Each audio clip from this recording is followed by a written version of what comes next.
नमस्कार दोस्तों, आप सभी लोगों का IVGS सेंटर में स्वागत है। मेरा नाम इंद्रभान। जो इस चैनल पर नए हों या जो इस चैनल पर पहली बार आए हैं वो इस चैनल को सब्सक्राइब करें। दोस्तों, आज हम संविधान के महत्वपूर्ण टॉपिक उस संविधान के अर्थात संविधान के भाग और विषय के बारे में यहाँ पे इस लेक्चर में अध्ययन करेंगे। तो जब संविधान का निर्माण हुआ उस समय संविधान में 8 अनुसूची, 22 भाग और 395 अनुच्छेद मौजूद थे। ठीक है, लेकिन आगे चल के अनुसूची में बढ़ोतरी देखी गई, लेकिन भाग जो है अर्थात संविधान का जो भाग है वो उतना ही रहा, 22 ही भाग उसमें विद्यमान रहा। अब हम एक एक करके इसमें देखते हैं भाग के जो विषय हैं और उससे संबंधित जो अनुच्छेद हैं, कहाँ कहाँ उसका किस अनुच्छेद में वर्णन हुआ, उसको एक एक करके देखते हैं। तो स्टार्ट करते हैं। तो भाग फर्स्ट, भाग इसमें इधर है, उसके बीच में उस भाग में कौन कौन से विषय है उसके बारे में यहाँ पे लिखा गया है और उससे संबंध जो अनुच्छेद हैं उसके बारे में भी बताया गया है। भाग एक में संघ और राज्य क्षेत्र, संघ और उसका राज्य क्षेत्र, ठीक है, किस में दिया गया है? ये भाग 1 में दिया गया है। अनुच्छेद 1 से 4 तक इसका संबंध है। ठीक है। भाग 2 में नागरिकता, ठीक है, भाग 2 में नागरिकता दिया गया है। इसका अनुच्छेद 5 से 11 के बीच में है। हमारे संविधान में देखो एक क्रम से सबका निर्माण हुआ है। सबसे पहले एक राज्य क्षेत्र यानी कि संघ का या संघ और एवं उसके राज्य क्षेत्र की कल्पना की गई है। फिर उसके बाद उस राज्य क्षेत्र में कौन व्यक्ति अर्थात कौन सा व्यक्ति उस राज्य क्षेत्र में रहेगा, उसके लिए नागरिकता का उल्लेख हुआ है। उस नागरिक को कौन सा ऐसा अधिकार दिया जाए, ठीक है, कौन सा ऐसा अधिकार दिया जाए, तो उसके बारे में वो तीसरे नंबर पे दिया गया। उसको कौन सा अधिकार दिया जाए? मौलिक अधिकार। ठीक है। और मौलिक अधिकार, उस व्यक्ति का जो मौलिक अधिकार है उसके साथ साथ जो ये राज्य है, ठीक है, वो किस प्रकार का कार्य करे कि इससे हमें उस राज्य के जो नागरिक हैं उन्हें संतुष्टि प्राप्त हो। अब हम बात करते हैं आगे।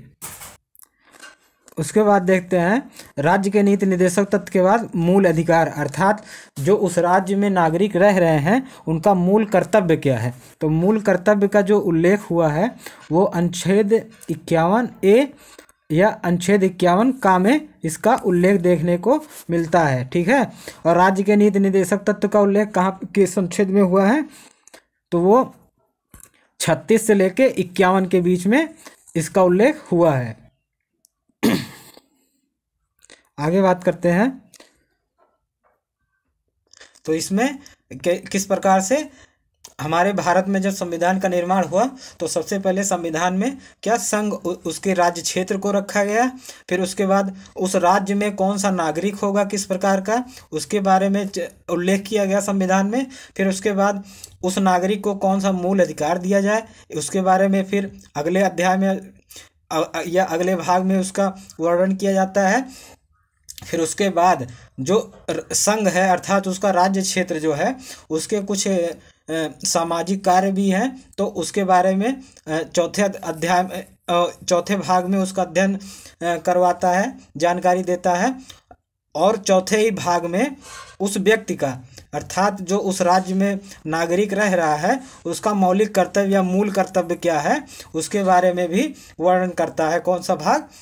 भाग 4A। ठीक है। अब आगे चलते हैं। फिर उसके बाद 5वां जो भाग है, कौन सा 5वां भाग है? वो संघ है, द यूनियन जिसे बोलते हैं। इसका अनुच्छेद जो है 52 से 151 के बीच में संघ का उल्लेख हुआ है। ठीक है। 52 से और 151 के बीच में संघ का उल्लेख हुआ है। इसे याद कर लो दोस्तों, एकदम छाप लो दिमाग में, क्योंकि अभी MCQ आगे हम इसी से संबंधित MCQ भी देखेंगे, तो उसमें हम बात करेंगे। संघ को बहुत सारे भागों में बांटा गया है। कितने? 5 अध्याय में। संघ को 5 अध्यायों में बांटा गया है। तो प्रथम अध्याय में कार्यपालिका है, ठीक है, संघ की कार्यपालिका है। दूसरे अध्याय में संसद है। तीसरे अध्याय में राष्ट्रपति की विधायी शक्तियां हैं कि राष्ट्रपति को विधेयक से संबंधित कौन कौन शक्तियां प्राप्त है, ये भाग 5 के संघ के तीसरे अध्याय में है। और चौथे अध्याय में संघ की न्यायपालिका अर्थात सर्वोच्च न्यायालय के बारे में दिया गया है। उसके बाद अध्याय 5 में भारत का नियंत्रण एवं महालेखा परीक्षक, ये अध्याय 5 में इसका वर्णन है, अर्थात इसे इंग्लिश में कैग बोलते हैं। ठीक है, अब इसके एक एक करके इसको देख लेते हैं कि इससे संबंधित जो अनुच्छेद अर्थात कितने कितने के बीच में ये अध्याय जो है, ये अध्याय कितने अनुच्छेद के बीच में हैं। तो कार्यपालिका जो है वो अनुच्छेद 52 से 78 के बीच में कार्यपालिका का उल्लेख हुआ है। संसद अध्याय 2 का विषय है, संघ के अध्याय 2 का है। ये 79 से लेके 122 तक संसद के बारे में चर्चा हुई है। अध्याय 3 में राष्ट्रपति की विधायी शक्ति है, ये अनुच्छेद 123 इम्पॉर्टेंट है दोस्तों, एकदम रट लो। राष्ट्रपति की विधेयक शक्ति या विधायी शक्ति किस अनुच्छेद में मौजूद है, तो वो है आपके किस में, वो है अनुच्छेद 123 में, दिमाग में एकदम बैठा लो। अध्याय 4 संघ की न्यायपालिका है, अनुच्छेद 124 से 47 के बीच में। और अध्याय कैग जिसे कहते हैं नियंत्रण एवं महालेखा परीक्षक, इसका वर्णन है 148 से लेके 151 के बीच में। अब बात करते हैं राज्य की। भाग 6 में जो है राज्य के बारे में चर्चा देखने को मिलता है हमारे संविधान में। भाग 6 में क्या है, तत्व जो है वो राज्य है, भाग 6 का तत्व। और उस राज्य को भी हमने कितने भागों में, 6 भागों में बांट रखा है। तो कौन कौन से, साधारण, पहला तो जर्नल है, ऐसे सामान्य उस राज्य का परिचय ये सब दिया गया है, तो अनुच्छेद 152 में है इसका वर्णन। उसके बाद कार्यपालिका, राज्य की जो कार्यपालिका यानी विधानमंडलीय जो व्यवस्था है उसके बारे में हमें चर्चा होती है। 152 से लेके अनुच्छेद किसके बीच में है, 152 से लेके 167 तक क्या है, कार्यपालिका है, राज्य की कार्यपालिका। फिर उसके बाद राज्य का विधानमंडल जो है, राज्य का जो विधानमंडल है 168 से लेके 212 के बीच में है। राज्यपाल की विधायी शक्तियां जो है वो अनुच्छेद 213 के बीच तक है। ठीक है, राज्यपाल की विधायी शक्तियां जो है वो अनुच्छेद 213 में दिया गया है। और राज्यों के उच्च न्यायालय वो 214 से लेके 232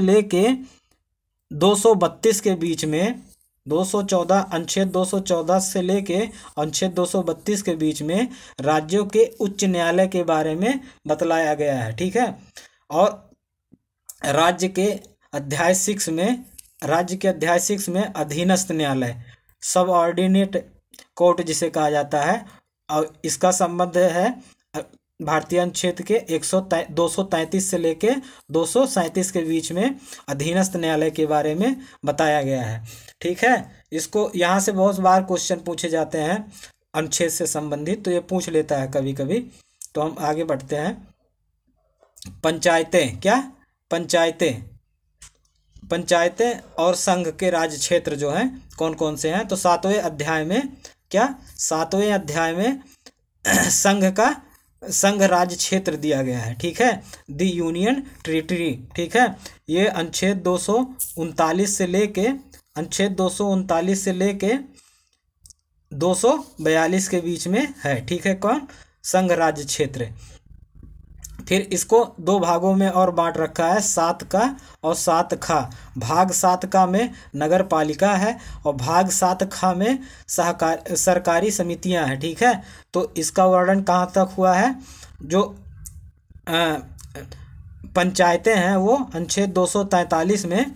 ठीक है, इसी में है पंचायतें हैं, तो इसमें 243 से लेके 243 के ए से लेके 243 आड़ा तक जो है, या कौन सा है, वो पंचायतें हैं। फिर उसके बाद पी से लेके जेड तक, क्या, पी से लेके या ओ तक क्या है, पंचायतें हैं, नगर पालिका क्या है, पी से लेके जेड तक 243 पी से लेके 243 जेड तक नगर पालिकाएं हैं। और सरकारी समितियां कहाँ तक हैं, 243 जेड एच से लेके, ठीक है, 243। अब बात करते हैं 8वें भाग का। तो अनुसूचित और जनजातीय क्षेत्र जो है ये भाग 8 के विषय हैं। क्या, भाग 8 के विषय हैं अनुसूचित एवं जनजातीय क्षेत्र। 243 से लेके 244 से लेके 244 ए के बीच में क्या, अनुसूचित और जनजातीय क्षेत्र का विषय है। अब 8 तक हो गया। नंबर 9 दोस्तों, भाग 9 में क्या है, भाग 9 में दिया है संघ और राज्य क्षेत्रों के बीच में, ठीक है, जो संबंध है संघ और राज्य के क्षेत्र, राज्य के बीच में जो संबंध है उसके बारे में कौन से भाग में, भाग 9 में इसके दिया गया है। तो अध्याय, इसको 2 अध्यायों में बांटा गया है। अध्याय ए में विधायी संबंध है और अध्याय 2 में प्रशासनिक संबंध है। किन किन अनुच्छेदों के बीच में विधायी संबंध हमें देखने को मिलते हैं राज्य संघ के बीच में, तो 245 से लेकर 255 अनुच्छेद के बीच में हमें विधायी संबंध देखने को मिलता है। किसके किसके बीच में, संघ और राज्य के बीच में जो संबंध है। और प्रशासनिक संबंध, संघ और राज्य क्षेत्र के प्रशासनिक संबंध, उनके बीच में जो संबंध स्थापित होता है वो हमें भारतीय संविधान के 256 से 263 के बीच में इसका उल्लेख है। और यहीं से हमें वो संबंध है, अर्थात एक दूसरे से संबंध स्थापित करवाता है अनुच्छेद प्रशासनिक रूप से 256 से 263 तक। वित्त, संपत्ति, संविदाएं और वाद, ठीक है, ये भाग 10 के विषय हैं। इसमें इसको भी अध्याय में बांटा गया है। तो अध्याय फर्स्ट में क्या है, वित्त है, फाइनेंस है। 264 अनुच्छेद से 251 के बीच में इसका उल्लेख हुआ है, किसका, वित्त का, ठीक है। अध्याय 2 में ऋण लेना, ठीक है, 292 से 293 के बीच में ऋण लेने के बारे में बताया गया है। अध्याय 3 में संपत्ति, संविदाएं, अधिकार और दायित्व वाद, ये अनुच्छेद 294 से लेकर 300 के बीच में इसका चर्चा है। संपत्ति, संविदाएं, अधिकार और दायित्ववाद का। संपत्ति का अधिकार, ठीक है, ये अनुच्छेद 300 ए में है। ये पहले कहाँ पे था, ये पहले हमारे मौलिक अधिकार में सम्मिलित था, लेकिन बाद में संविधान संशोधन करके संपत्ति के अधिकार को अनुच्छेद 300 ए में रख दिया गया। अब बात करते हैं 11वें भाग का। तो 11वें भाग में क्या है, भारत के राज्य क्षेत्र के भीतर व्यापार, वाणिज्य एवं समागम, एक जगह से दूसरी जगह आना जाना, उसी को समागम कहते हैं। तो भारत के राज्य क्षेत्र के भीतर व्यापार, वाणिज्य एवं समागम जो है वो अनुच्छेद किस में दिया गया है, 301 से लेके 307 के बीच में इसका उल्लेख है। किसका, भारत के राज्य क्षेत्र के भीतर व्यापार, वाणिज्य एवं समागम। संघ एवं राज्यों के अधीन जो सेवाएं हैं उसके बारे में उल्लेख कहाँ हमें देखने को मिलता है, अनुच्छेद 308 में, ठीक है। और उसमें देखते हैं कहाँ, 308 से लेकर 328 के बीच में इसको संघ एवं राज्यों के अधीन जो सेवाएं आती हैं देखने को मिलता है। इसको अध्याय में बांटा गया है। अध्याय फर्स्ट में सेवाएं है, जिसका जो अनुच्छेद 208 से लेकर 214 तक 208 से लेकर 214 तक इसका व्याख्या है। और अध्याय 2 में लोक सेवा आयोग है, 215 से लेके 229 तक।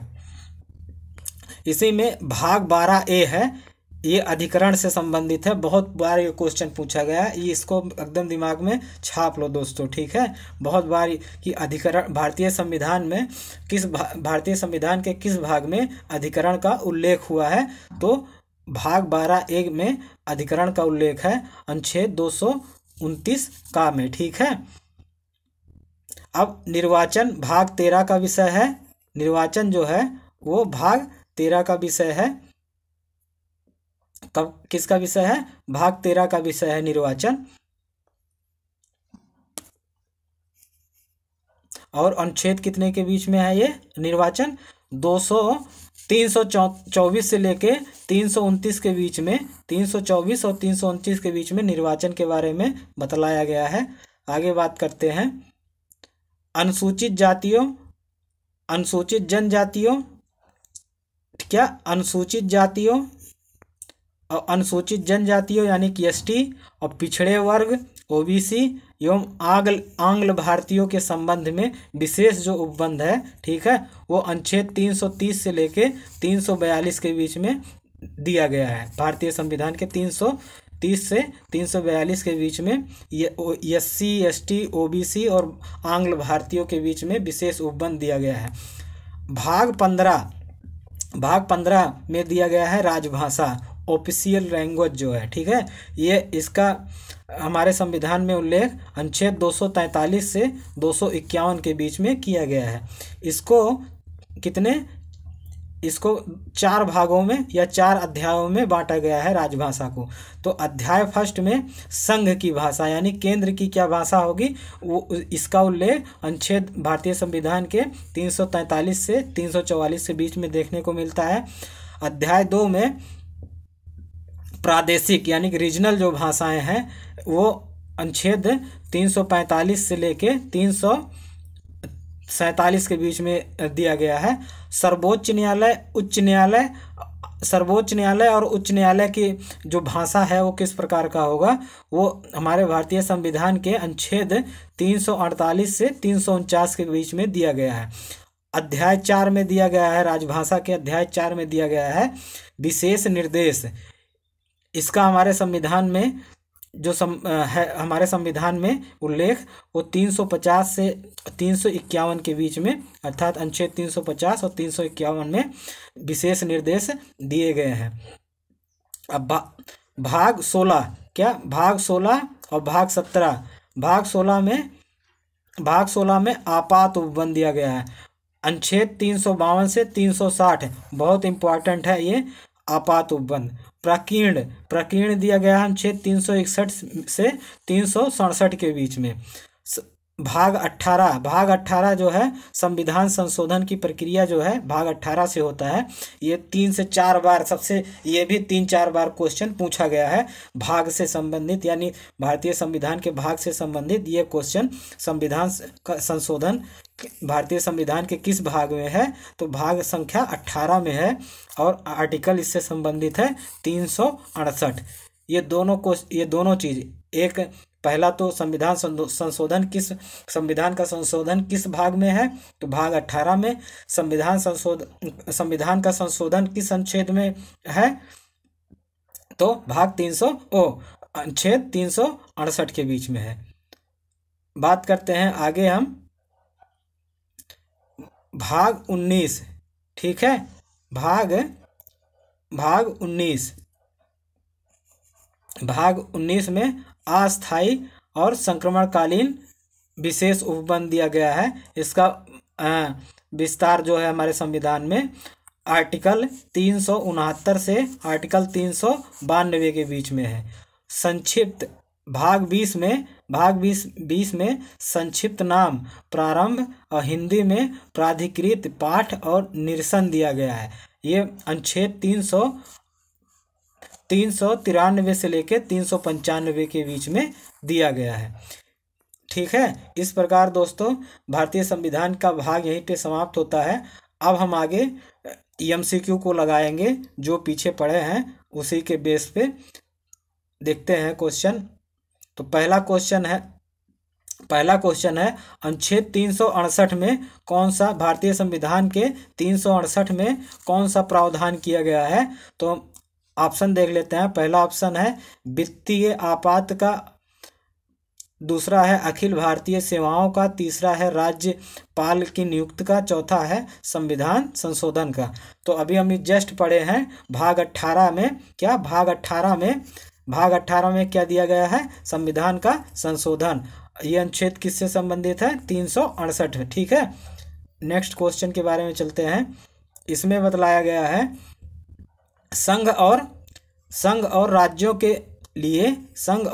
के लिए लोक सेवा आयोग का प्रावधान भारतीय संविधान के 300 अनुच्छेद 315 में दिया गया है।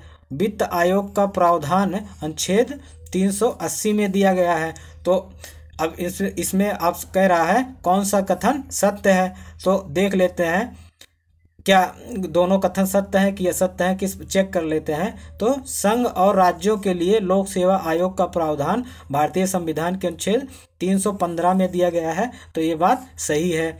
दूसरा है वित्त आयोग के संबंध में प्रावधान जो अनुच्छेद है वो 280 है, तो क्या ये बात सही है, तो ये भी एकदम बात सही है, करेक्ट है। तो इसमें ऑप्शन दोनों सही है, ऑप्शन ए और 1 और 2 दोनों सत्य है। अब सूची का मिलान करना है, ठीक है।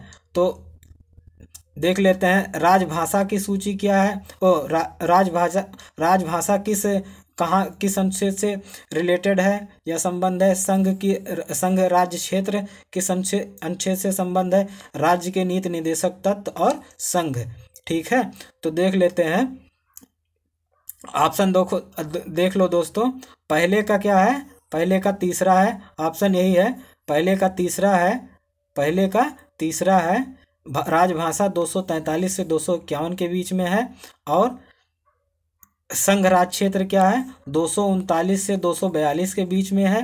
राज्य के नीति निदेशक तत्व जो है संबंधित भारतीय संविधान में ये 36 से 51 है। और संघ के विषय में जो जानकारी हमें मिलती है ये अनुच्छेद 243 से 251 के बीच में दिया गया है। अब बात करते हैं आगे। कह रहा है क्वेश्चन भारतीय संविधान के किस अनुच्छेद में अखिल भारतीय सेवाएं, ठीक है, अखिल भारतीय सेवाएं वर्णित हैं। तो अनुच्छेद 312, अनुच्छेद 320, अनुच्छेद 315, अनुच्छेद 311। तो अनुच्छेद 312 में अखिल भारतीय सेवाओं का गठन किया गया है, तो ऑप्शन ए सही है। क्या ऑप्शन ए सही है दोस्तों। ये क्वेश्चन बहुत बार पूछा गया है, वनडे में भी, पीसीएस में, आरओ सीटेट में भी पूछा गया है ये क्वेश्चन कि अखिल भारतीय सेवा किस अनुच्छेद से संबंधित है, तो अनुच्छेद 312। नेक्स्ट क्वेश्चन की तरफ चलते हैं। अगला क्वेश्चन है दो कथन दिए गए हैं और पूछ रहा है कौन से इन कथनों में कौन सा सत्य है। तो देख लेते हैं एक एक करके। कह रहा है पहला है अनुच्छेद 69 से अनुच्छेद 122 में संसद के बारे में प्रावधान है, ठीक है। अनुच्छेद 52 से अनुच्छेद 78 में संघ की कार्यपालिका की शक्ति के बारे में उपबंध दिया गया है। तो ऑप्शन देख लेते हैं दोस्तों। ऑप्शन क्या कह रहा है केवल एक सही है, केवल एक सही है कह रहा है पहला ऑप्शन। दूसरा है केवल 2 सही है। तीसरा है 1 और 2 दोनों सही है। चौथा है ना तो 1 सही है ना तो 2 सही है। तो चेक कर लेते हैं। पहले ऑप्शन कथन 1 को देखते हैं। अनुच्छेद 79 से लेके 122 के बीच में संसद के बारे में प्रावधान दिया गया है, तो ये बात सही है। उसी तरीके से अनुच्छेद 52 से अनुच्छेद 78 के बीच में संघ की कार्यपालिका के बारे में बतलाया गया है, तो ये भी बात सत्य है, अर्थात दोनों कथन सत्य है। तो ऑप्शन इसमें तीसरा सही है, 1 और 2 दोनों सही है। अब आगे बात कर लेते हैं। क्वेश्चन नेक्स्ट है, इसमें कह रहा है क्या संपत्ति का अधिकार जिसे 44वें संविधान संशोधन अधिनियम द्वारा 1978 द्वारा मूल अधिकारों के वर्ग से हटा दिया गया था, वर्तमान में किस अनुच्छेद के अंतर्गत विधिक अधिकार हो गया है। तो किस अनुच्छेद में रखा गया है, वो ऑप्शन दिया है अनुच्छेद 31, अनुच्छेद 300 का, अनुच्छेद 323 का, अनुच्छेद 51 का। तो अब ये क्वेश्चन इंपॉर्टेंट है, यहाँ से 2-3 टाइप से क्वेश्चन यहाँ पे पूछता है। तो पहला क्वेश्चन ये पूछता है कि जो संपत्ति का अधिकार है क्या वो वैधानिक अधिकार है अर्थात या कानूनी अधिकार है, ठीक है। तो उसमें क्या है संपत्ति का जो अधिकार है वो एक प्रकार का वैधानिक अधिकार है, ठीक है। संपत्ति का अधिकार जो है वो वैधानिक विधिक अधिकार है, वैधानिक अधिकार ना होके विधिक अधिकार है। और ये संपत्ति के अधिकार को 300 का के अनुच्छेद में रखा गया है। और कब रखा गया? 44वें संविधान संशोधन के द्वारा। अब आगे देख लेते हैं, अंतर्राज्यीय परिषद के संबंध में किस अनुच्छेद में उपबंध है? तो अंतर्राज्यीय परिषद के संबंध में जो अनुच्छेद है वो कौन कौन से देख लेते हैं। अनुच्छेद 280 गलत है क्योंककि इसमें वित्त आयोग है। अनुच्छेद 124 ये भी गलत है, यहाँ न्यायालय से संबंधित है। अनुच्छेद 263 अनुच्छेद 263 क्या है? अंतर्राज्यीय परिषद से संबंधित है। यही ऑप्शन सही है, तो तीसरा ऑप्शन इसमें करेक्ट है। ठीक है, अंतर्राज्यीय परिषद हमारे संविधान में किस आर्टिकल से संबंधित है? अनुच्छेद 263 से संबंधित है। नेक्स्ट क्वेश्चन कह रहा है कि भारतीय संविधान के मूल अधिकार का वर्णन भाग 3 में के अंतर्गत अनुच्छेद 12 से 35 के तक दिया गया है। तो दूसरा कथन है, संविधान के अनुच्छेद 1 से 4 में संघ और उसके राज्य क्षेत्र के बारे में उपबंध करता है। तो कौन से कथन सत्य हैं? तो इसमें देख लेते हैं। तो मूल अधिकार जो है, मूल अधिकार का वर्णन जो है भाग 3 में किया गया है, ये बात एकदम सत्य है। और अनुच्छेद 1235 के बीच में इसका वर्णन है, तो ये भी बात सत्य है। तो कथन 1 सत्य है। इस प्रकार से कथन 1 सत्य है। दूसरा देख लेते हैं, संविधान के अनुच्छेद 1 से 4 के बीच में संघ का वर्णन किया गया है, तो यह भी कथन सत्य है। 1 और 2 दोनों सही है, अर्थात इसमें ऑप्शन 3 सही है। ठीक है, ऑप्शन तीसरा इसमें सही है। ऑप्शन तीसरा सही है, 1 और 2 दोनों सही है। नेक्स्ट क्वेश्चन, इसमें भी 2 कथन दिए गए हैं और उसमें पूछ रहा है कौन सा कथन सत्य है। तो क्वेश्चन है, नागरिकता का प्रावधान भारतीय संविधान के अनुच्छेद 5 से 11 तक वर्णित है। मूल कर्तव्य का प्रावधान जो भूतपूर्व सोवियत संघ अर्थात USSR से लिया गया है, भारतीय संविधान के अनुच्छेद 51 का में इसका वर्णन है। तो इसमें जो पहला ऑप्शन है अनुच्छेद नागरिकता, तो नागरिकता का प्रावधान अनुच्छेद 5 से 11 तक के बीच में दिया गया है, तो ये बात सत्य है। और मूल कर्तव्य को भारतीय संविधान के किसमें भाग 4 में 51 का के अनुच्छेद में जोड़ा गया है। तो इसमें 1 और 2 ऑप्शन दोनों सही है। ऑप्शन कौन सा है देख लेते हैं, तीसरा ऑप्शन इसमें करेक्ट है। ठीक है, नेक्स्ट क्वेश्चन की तरफ चलते हैं। नेक्स्ट क्वेश्चन कह रहा है कि राष्ट्रपति द्वारा अध्यादेश जो जारी करने की शक्ति है वो किस अनुच्छेद में वर्णित है? तो ये भी देख लेते हैं। कह रहा है अनुच्छेद 223, अनुच्छेद 210, अनुच्छेद 110,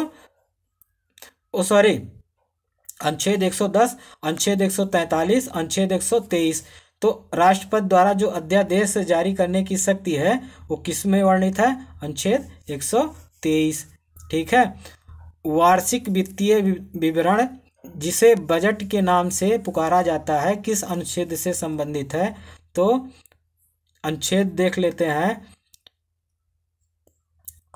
वार्षिक वित्तीय वितरण। ठीक है, वार्षिक वित्तीय विवरण का जो उल्लेख हुआ है वो किस अनुच्छेद में है? अनुच्छेद 112, अनुच्छेद 212, अनुच्छेद 312, अनुच्छेद 412। तो अनुच्छेद या आर्टिकल 112 में इसका उल्लेख है वार्षिक वित्तीय वितरण का। ठीक है, अब आगे चलते हैं।